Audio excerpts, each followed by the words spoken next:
Welcome to the Basketball Card Show. I'm Jonathan, also known as the Basketball Card Guy, seen online on Instagram at Basketball Card Guy and at basketballcardguy.com. Today's video is about collectors versus investors.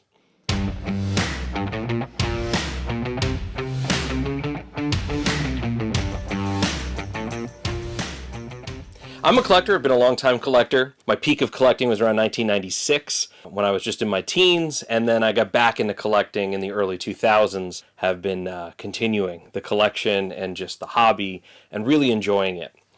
So what's the difference between collecting and investing then? And is there really a difference between a collector and an investor? A collector is someone who buys a card because they love the card. They either love the player, they love the team, they love the set that the card came out of, they love the grade that the card got, they love something about it, and that's why they're collecting it. It brings them joy having it. That's the key. And that person is really looking at purchasing a card to keep it for the long term. They make a core decision. They say, would I rather have this card or the money in the long term, like forever? That's a collector mentality. An investor is someone that's looking to purchase a card at a lower price than they're going to sell it for. So that's someone that's saying, I want to buy it today and I want to sell it tomorrow. So short term, and not necessarily overnight, but that idea of I'm not going to keep it forever. I don't really love it. I just want it because I think it's going to go up in value and it's a good investment. Some collectors were unknowing investors. There are people that collected the cards because they loved them, and then eventually they either needed money or they just found that the value, the rarity of the card went up enough that they said, wow, I could sell it and either recoup what I put into it or maybe even make a little money. So some collectors become kind of unknowing investors. They didn't intend it, unintended investors. But I think by and large we're seeing an inflow of actual pure investors now. And it's not great for collectors. The reason for that is it's really created a new kind of shocking market where we've seen peaks like never before. I'll give you a couple of examples because I know the history of the cards. I've lived this. Take something like a Zion Williamson. He's not the first big guy in the league to be really hyped in college, come into the NBA and have people really celebrate him and really look forward to his rookie cards. Shaquille O'Neal was that for me, 1992. Big guy coming in, people were so excited about seeing him on the court. He had a shoe deal, he had all of this stuff, and his rookie cards were very sought after. And now think years later, you know who Shaquille O'Neal is. I mean, this is not a no-name. This is a person that has rings. This is a person that's been championship teams, and someone that remains very much involved with the NBA. I mean, he's on the TNT shows. He does a lot.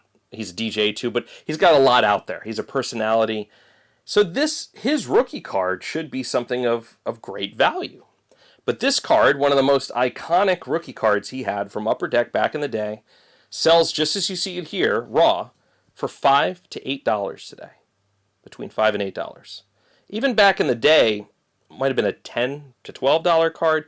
It wasn't a super expensive card by today's standards.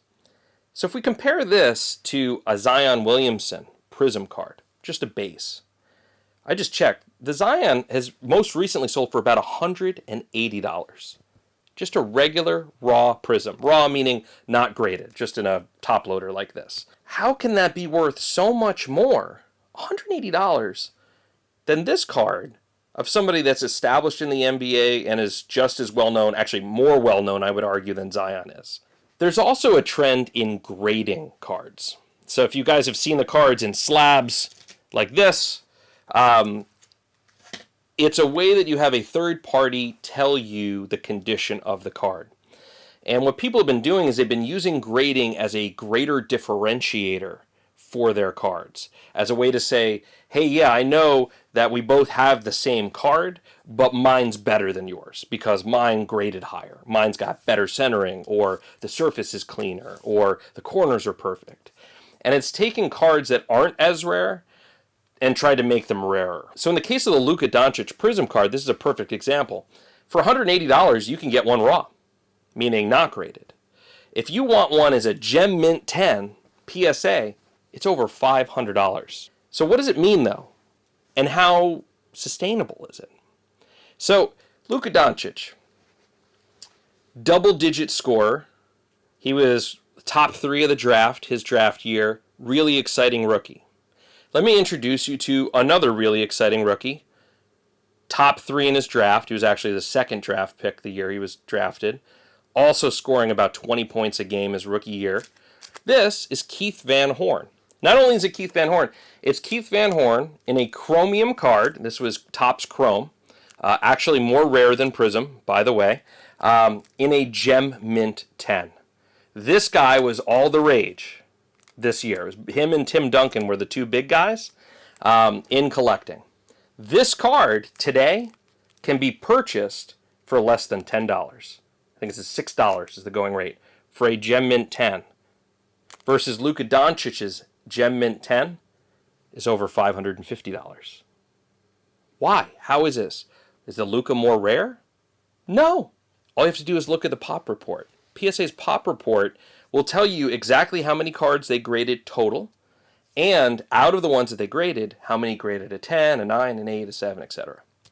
And do you know how many graded Gem Mint 10s there are in the world right now, PSA? I can tell you, Keith Van Horn has 300.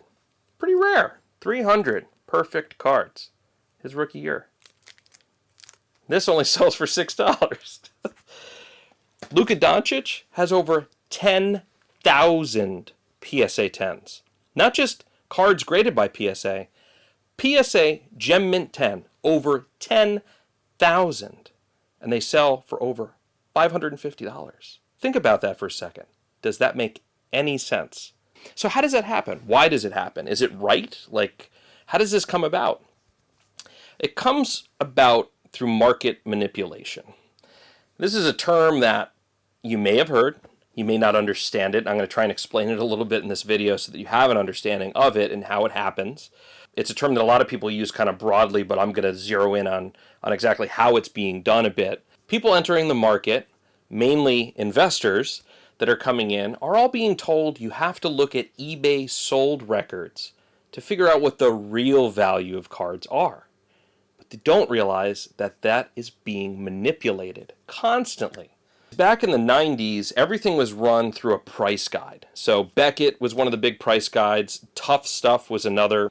So the price guide was the place that all the stores looked, that all of the show people looked, that all of the collectors looked to understand and value the price. And because the price guides only came out once a month, you didn't have crazy fluctuation. So like if a player had a really great game, you weren't going to see the card prices rise instantly like you do today. It's very reactionary what we see things selling for. They'd have to have several really good games to really capture the attention of collectors and then affect the price in the price guide moving forward. Now, a lot of people would say, well, oh, that's stodgy and old and the price guide is just too slow. We want a modern market. We want to know what things are worth minute to minute. And I totally get that. But it's been taken to the extreme where if you talk to most people that come into this as investors, they solely look at eBay sales.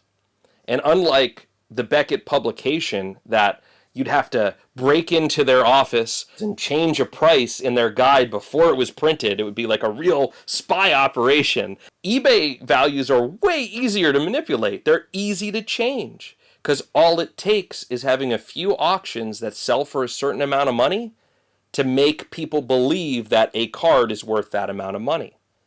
So these manipulators go in, they find somebody that has the same card that they do, and they go and they bid it up. They bid it as high as they can. And they go and they do the same thing to the next card and the next card.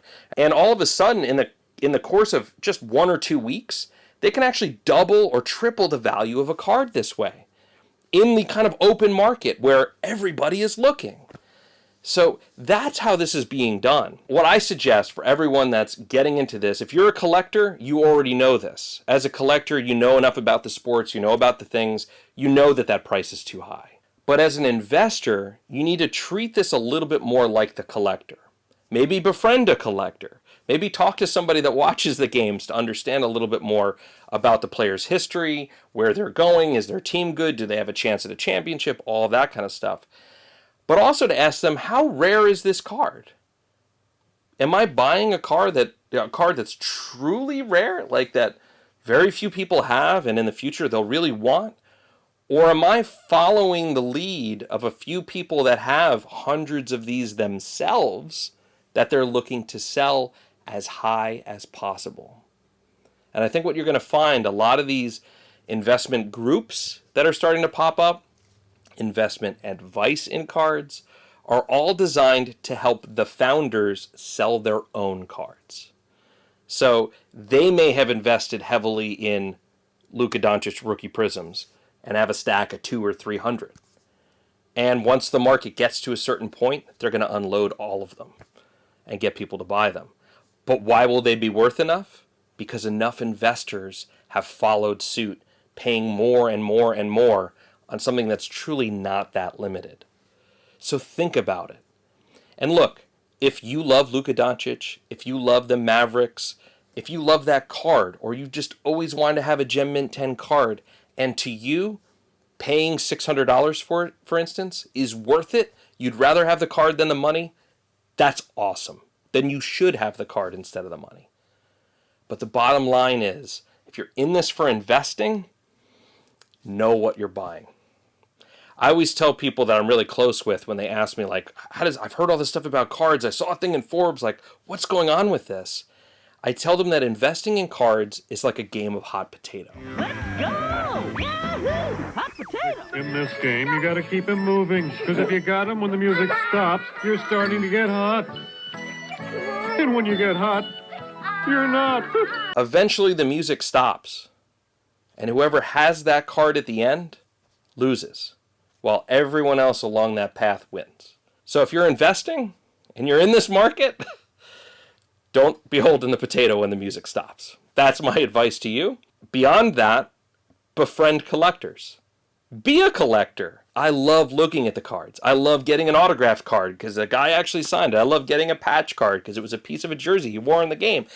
I love that aspect of it.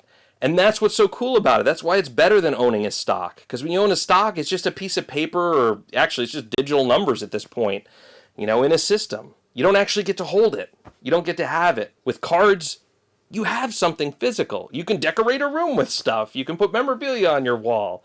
You can put it in a frame. You can do whatever you want with it. That's what's cool. And that's why I'm invested in it as a collector.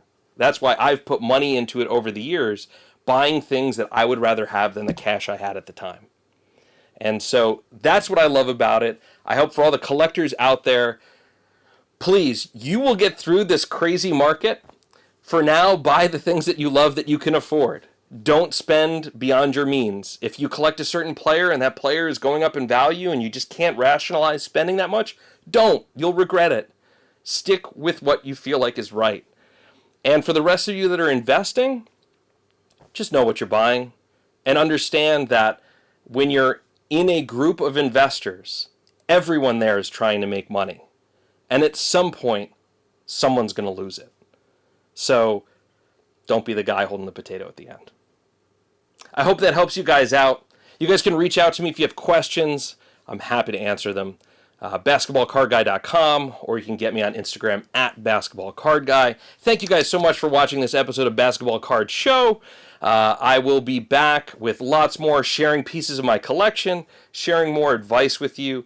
Always looking for ideas of what to share on the show, so please feel free to reach out. Thanks so much. That's it from your commentator.